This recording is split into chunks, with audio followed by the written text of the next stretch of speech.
Hello everyone, welcome to Biological. I hope you all are doing well. I hope you all are doing fine. I know आप में से बहुत सारे लोग wait कर रहे हैं, बार के साइट पे बार बार विजिट कर रहे हैं, कोशिश कर रहे हैं कि कब स्लॉट बुकिंग ओपन हो और आप स्लॉट बुक कर दें। ज़रूर से करना भी चाहिए, ठीक बात है, लेकिन उन्होंने लिखा हुआ है कि बिटवीन मतलब 6/9/2021 टू 15/9/2021, तो किसी भी टाइम या कभी भी वो लिंक ओपन हो सकता है। बिल्कुल सही है, तो हम लोग को बार बार विजिट करना पड़ेगा। थोड़ी सी डिफ़िकल्टी हो रही है, पर बहुत ज़्यादा पैनिक करने की ज़रूरत नहीं है। कहीं कुछ गया नहीं है, जब होगा तो सबका होगा, नहीं होगा तो किसी का नहीं होगा, ठीक है। तो बहुत ज़्यादा परेशान होने वाली बात नहीं है। एक जो ज़रूरी चीज़ है जो हमें नहीं छोड़नी है वो है पढ़ाई, ठीक है। हमें अपनी पढ़ाई करते रहनी है। तो हम लोगों ने जो प्रीवियस वीडियो में देखा था, अपने हम लोग डीएनए के रिपेयर मैकेनिज्म के बारे में जानने की कोशिश कर रहे थे, जिसमें से जो मिसमैच रिपेयर था, जो कि किसी वजह से हो रहा था, जो हो रहा था आपके जो रेप्लिकेशन में एरर की वजह से जो आपको क्रिएट हो रहा था, डेवलप हो रहा था, और मिसमैच रिपेयर को सही किया जा रहा था, उसमें हम लोग उसके बारे में हम लोग ने प्रीवियस वीडियो में बात करी थी। और उसके आगे जो अलग अलग तरीके के हमारे पास रिपेयर सिस्टम है, जो कि ज़्यादातर क्यों हो रहे हैं, जो एक्सटर्नल एजेंट्स हैं उनकी वजह से हो रहे हैं, ठीक है। तो उन एक्सटर्नल एजेंट्स की वजह से होने वाले जो ज़्यादातर हमको म्यूटेशंस मिल रहे हैं, जो मैंने बताया था प्रीवियस क्लास में भी, कि ऑलमोस्ट 20,000 इंस्टेंसेस होते हैं हमारे पास, या म्यूटेशन हमको देखने को मिलते हैं, चांसेस इतनी ज़्यादा बार पर डे हर सेल के पास। तो इसको लगातार सीख करते रहना होता है। जब भी आपका रिपेयर सिस्टम वीक पड़ता है, जब भी आपका रिपेयर सिस्टम फेल होता है, तब आपका जो म्यूटेशन है वो परमानेंट हो जाती है और अल्टीमेटली कोई ना कोई वो डिजीज़ कॉज कर देती है, ठीक है। तो वो रिपेयर सिस्टम किस तरीके के हैं, कैसे काम करते हैं, हम उनके बारे में जानने की कोशिश करते हैं कि आखिर ऐसा क्या है यहाँ पे।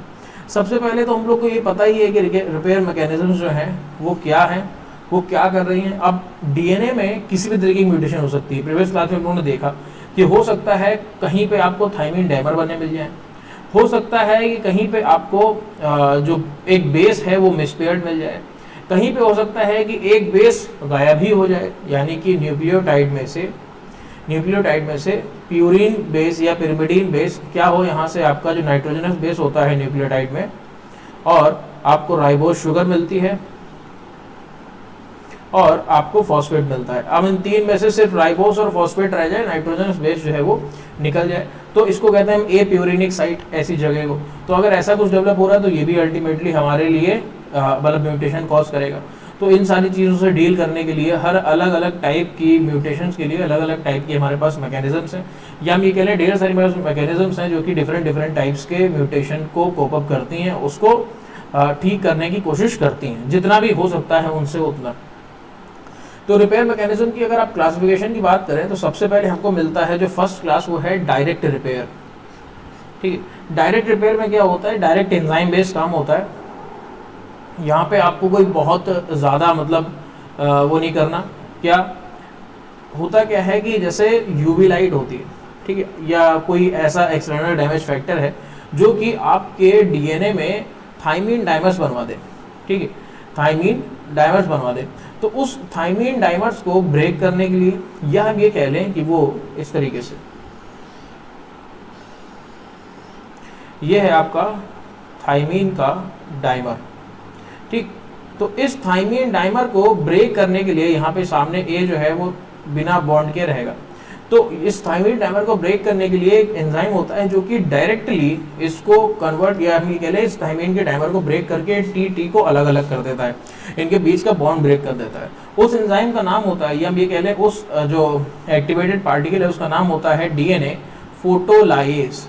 डीएनए फोटोलाइज ये करता क्या है, जैसा कि इसका नाम बता रहा है, फोटोलाइज।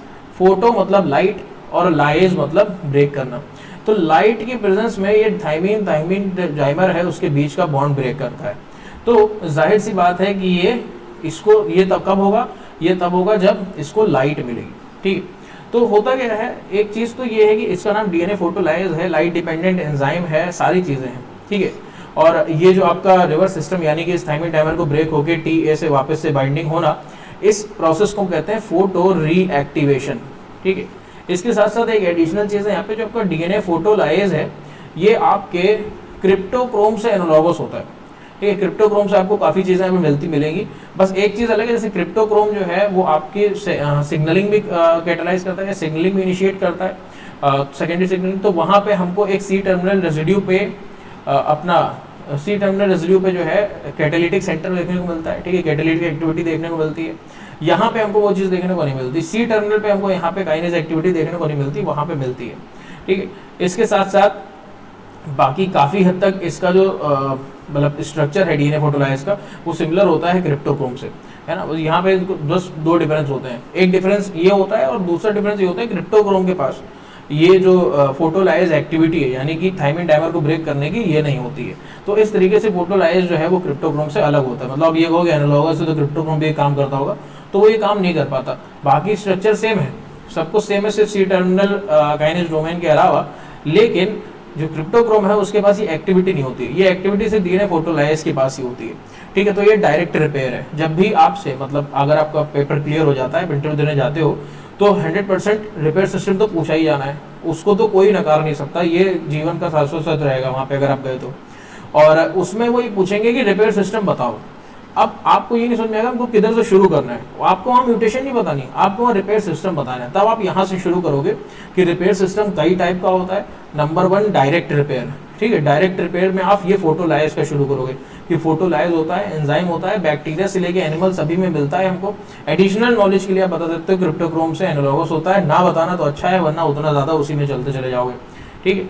तो उसके बाद फिर से ये सारी चीज़ें बताना, ये क्या करता है। जो थायमिन डाइमर्स बनते हैं हमारे, कैसे बनते हैं thymine dimers, carbon carbon bond बनता है, उनमें साइक्लोब्यूटाइल रिंग बन जाती है, इस तरीके की साइक्लोब्यूटाइल रिंग बन जाती है। और ये साइक्लोब्यूटाइल रिंग बनने की वजह से जो सामने ए होते हैं उनके साथ इनकी जो हाइड्रोजन बॉन्डिंग है वो खत्म हो जाती है। तो इस थायमिन डाइमर्स को मोनोमराइज करने के लिए जो फोटो रिएक्टिवेशन की एक्टिविटी होती है, जो कि सिर्फ लाइट की प्रेजेंस में डीएनए फोटोलाइज एंजाइम की मदद से मिलती है, उसको हम डायरेक्ट रिपेयर कहते हैं, ठीक है। तो ये चीज़ है जो आपको बतानी है।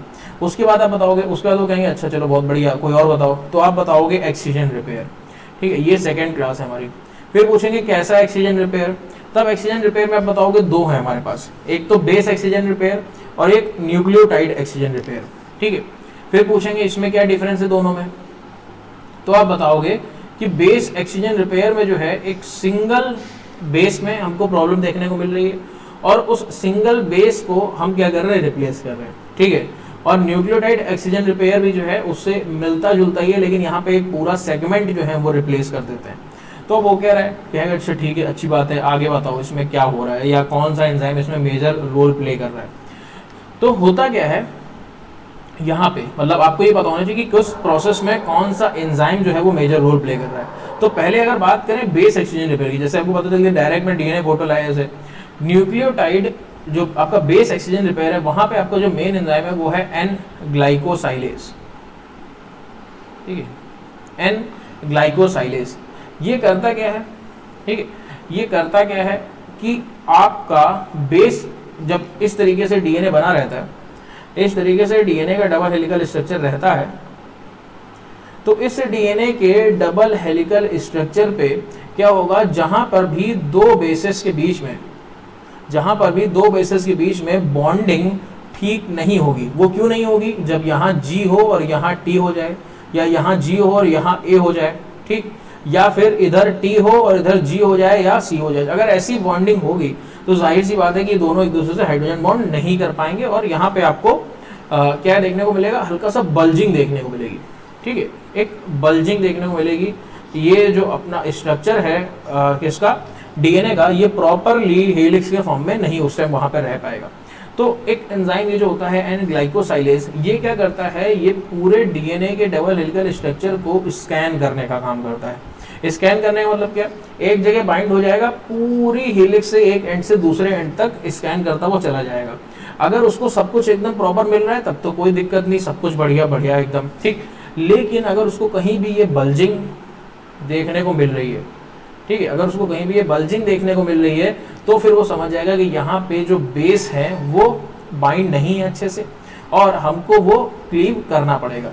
तो वो क्या करता है, एन ग्लाइकोसाइलेज एंजाइम में स्कैनिंग के अलावा एक और एक्टिविटी होती है कि जब वो ये बल्जिंग को रिकॉग्नाइज कर लेता है, तब वो जो ग्लाइकोसिडिक बॉन्ड होता है किसके बीच का, बेस का और शुगर के बीच का जो ग्लाइकोसिलिक बॉन्ड होता है उसको हाइड्रोलाइज कर देता है।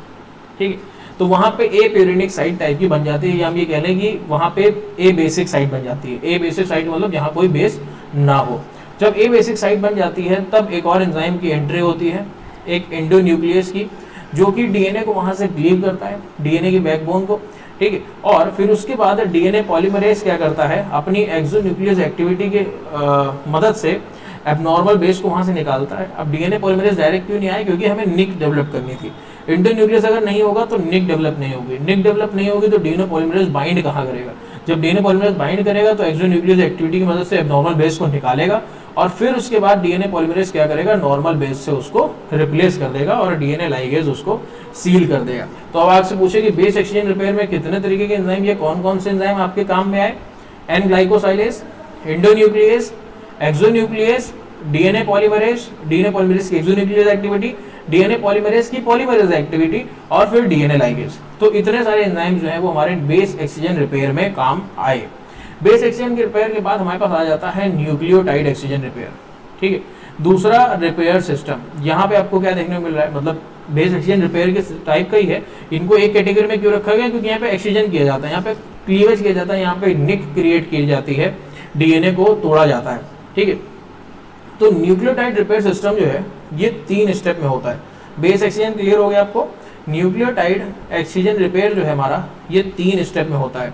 कौन से 3 स्टेप, इंसिशन, एक्ससिशन एंड सिंथेसिस।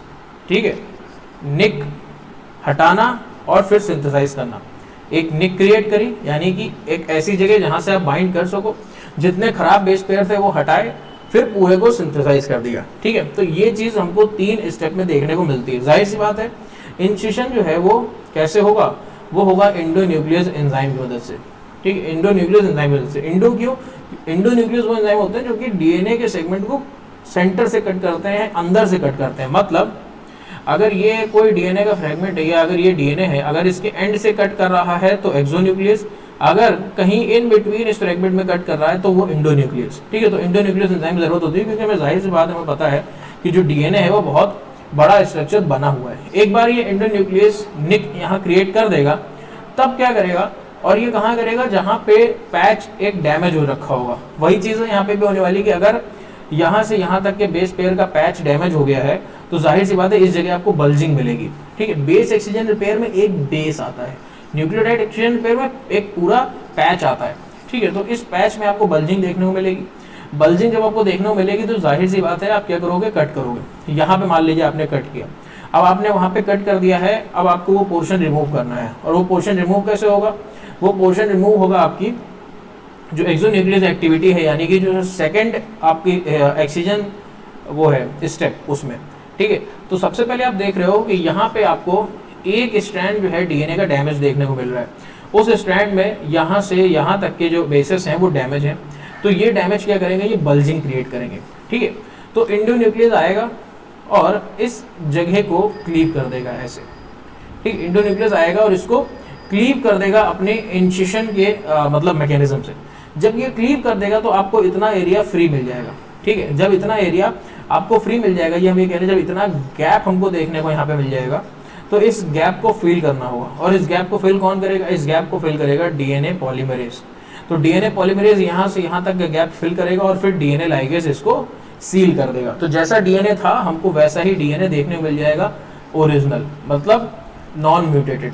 तो ये जो बेसेस म्यूटेटेड हुए थे, इन म्यूटेटेड बेसेस को हमने सही कर दिया, गैप फिल कर दिया डीएनए पॉलीमरेज की मदद से और डीएनए लाइगेज की मदद से इसको सील कर दिया। तो ध्यान दीजिएगा, जब एक बेस डिफरेंट हो, यानी एक बेस अगर खराब हो, इसको अगर हम बदल रहे हो तो बेस एक्सचेंज रिपेयर, एक अगर पैच हो, पैच को हम बदल रहे हो तो आपको उसको कहा जाएगा न्यूक्लियोटाइड एक्सचेंज रिपेयर। ठीक है, इतना ही नहीं है हमारे पास, हाँ, जो एंडोन्यूक्लियस है हमारे एंजाइम इसमें इन्वॉल्व है, किसमें, न्यूक्लियोटाइड एक्सचेंज रिपेयर में। वो कौन कौन से, यूवीआर ए। ठीक है, और यूवीआर ए के साथ साथ जो इस स्ट्रैंड में डैमेज्ड पार्ट को रिकॉग्नाइज कर रहा है वो है यूवीआर बी। ठीक है, यूवीआर बी क्या कर रहा है, स्ट्रेच जो स्ट्रैंड है डैमेज स्ट्रेच को या पैच को, उसको रिकॉग्नाइज कर रहा है। यूवीआर सी जो है वो 2 कट्स क्रिएट कर रहा है दोनों साइड पे, इधर एक इस साइड पे, एक इस साइड पे। ठीक है, और यूवीआर ए के साथ मिलके काम कर रहा है। ठीक, एक्सोन्यूक्लियस उसके बाद पूरे क्या करेगा, आपको जो डैमेज स्ट्रैंड है उसको हटाने का काम करेगा, और वो एंजाइम कौन सा है, UBRD, ठीक है, जो कि यहाँ पे एक्सोन्यूक्लियस का काम कर रहा है। बेसिकली अगर आप यहाँ पे देखो तो सबसे पहले क्या होगा, जो आपका UBRB है, ठीक है, UBRB क्या है, वो अपने DNA को स्कैन करता हुआ आ रहा होगा, वो बताएगा यार यहाँ से यहाँ तक का पैच जो है उसमें कुछ म्यूटेशन है, यहाँ से यहाँ तक के पैच में कुछ म्यूटेशन है, इसको ठीक करना होगा। तो जब इस म्यूटेशन को ठीक करने की बात आएगी तब यहाँ पे एंट्री होगी UBRA की और UBRC की। UBRC एक तरफ निक क्रिएट करेगा और एक तरफ निक क्रिएट करेगा क्या, आपका UBRA, ठीक है। और इस निक को क्रिएट करने के बाद यहाँ से इस पूरे स्ट्रक्चर को, यानी इस स्ट्रैंड को, इस फ्रेगमेंट को हटा लिया जाएगा। वो फ्रेगमेंट हट जाएगा, फिर आपकी एक्सोन्यूक्लियस एक्टिविटी क्या आएगी, ठीक है, जब आपने डैमेज कर दिया इस स्ट्रेच को, ठीक है, उसके बाद यहाँ पॉलीमरेज बाइंड करेगा और पॉलीमरेज क्या कर देगा, इसको सिंथेसाइज कर देगा, और फिर DNA लाइगेज इसको पूरा सील कर देगा। ओके, तो वापस से हमको अपना बढ़िया सा DNA देखने को मिल जाएगा जैसा पहले था। और इसके लिए कौन वो करेगा, आपको पता है कि ये टेम्पलेट का काम करेगा, इस सामने का स्ट्रैंड DNA पॉलीमरेज के साथ, और सामने का जो मतलब कंप्लीशन है स्ट्रैंड का वो करवाएगा, ठीक है। तो ये चीज़ हमको यहाँ पे देखने को मिल रही है। तो नेक्स्ट टाइप का हमारे पास जो रिपेयर सिस्टम है वो है रिकॉम्बिनेशन रिपेयर और रिट्रीवल सिस्टम, या इसी को हम कहते हैं sister strand gap repair system. ये बड़ा मज़ेदार सिस्टम है, मतलब असली में ऐसी चीज़ें होती हैं, आपको देख के लगेगा नहीं कि आपकी बॉडी इतना काम कर रही है आपके DNA को डेली बचाने के लिए।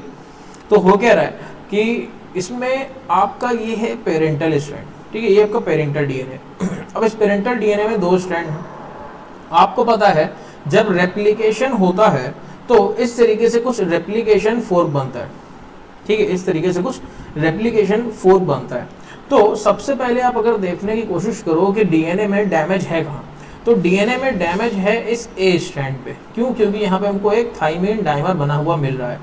जहाँ पर भी थाइमिन डाइमर होगा यहाँ पे आपका आगे DNA पॉलीमरेज हॉल्ट कर जाएगा, ठीक है। और जब ये रेप्लिकेशन चल रहा हो तब आप बिल्कुल भी नहीं चाहते कि इस तरीके का हॉल्ट आपको कोई देखने को मिले इन थाइमिन डाइमर्स की वजह से या इन म्यूटेशन की वजह से। तो आप हर कोशिश करोगे या हर प्रयास करने की मतलब वो करोगे कि इसको सही किया जाए या किसी न किसी तरीके से जो रेप्लिकेशन है उसको पूरा किया जाए।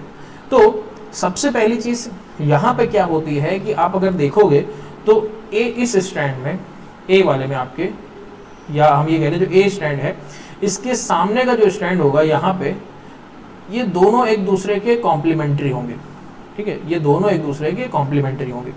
तो जब ये वाला स्ट्रैंड कुछ अपने कॉम्प्लीमेंट्री सिंथेसाइज करेगा तो वो एग्जैक्ट कॉपी होगा इस ऊपर वाले स्ट्रैंड की, ठीक।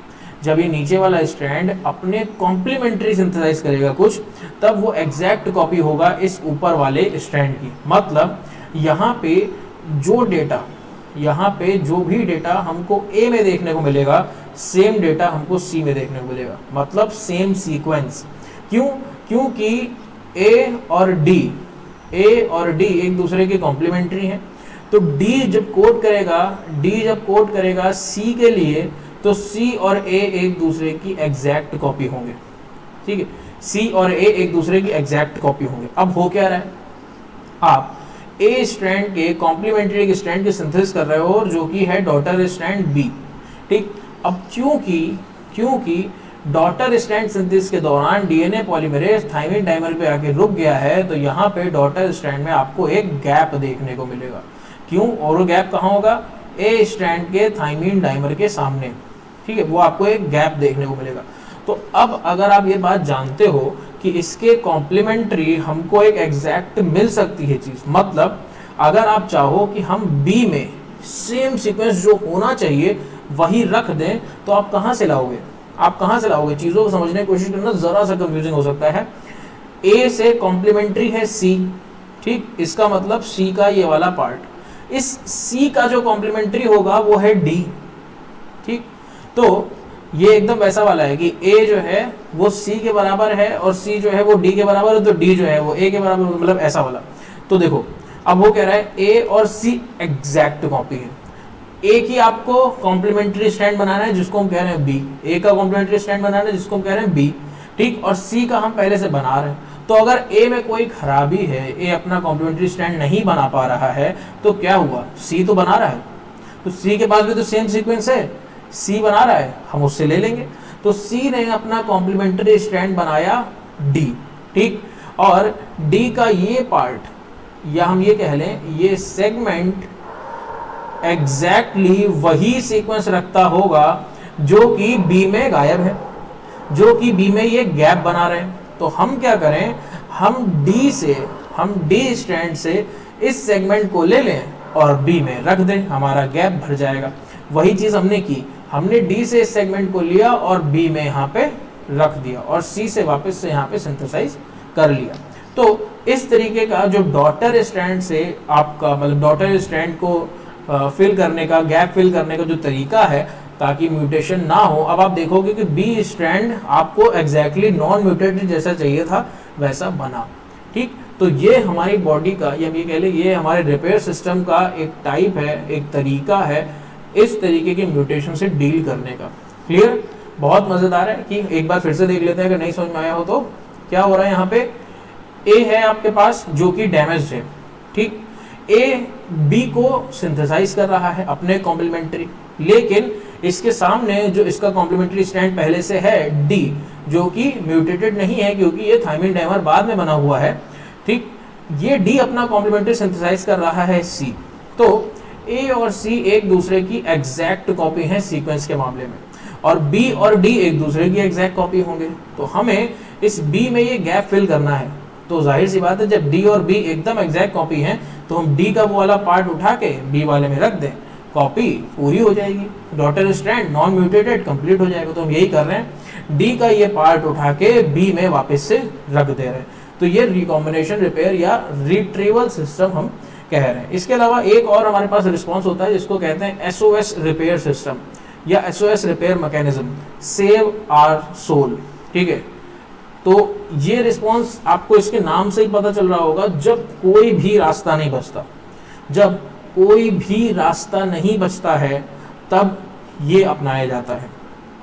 जब कोई भी रास्ता नहीं बचता है तब ये अपनाया जाता है। होता क्या है कि अब सारे मैकेनिज्म्स आपके फेल हो चुके हैं, लेकिन जिन एंजाइम्स की हम ये कह लें जो रेप्लिकेशन चल रहा है उस रेप्लिकेशन को आप रोक नहीं सकते हो, ठीक है, उस रेप्लिकेशन को आप रोक नहीं सकते हो और आपके पास इस तरीके का जो स्ट्रैंड है वो डैमेज्ड आपको देखने को मिल रहा है, ठीक। तो जो सिंथेसिस हो रही होती है डीएनए की वो कुछ इस तरीके से होती है कि इस स्ट्रैंड के जहाँ पर भी डैमेज होता है, ठीक, स्ट्रैंड पे जहाँ पर भी डैमेज होता है, इसको मतलब एसओएस रिपेयर सिस्टम में हमारे पास जो सिंथेसिस आती है उसको हम कहते हैं ट्रांसलेशन।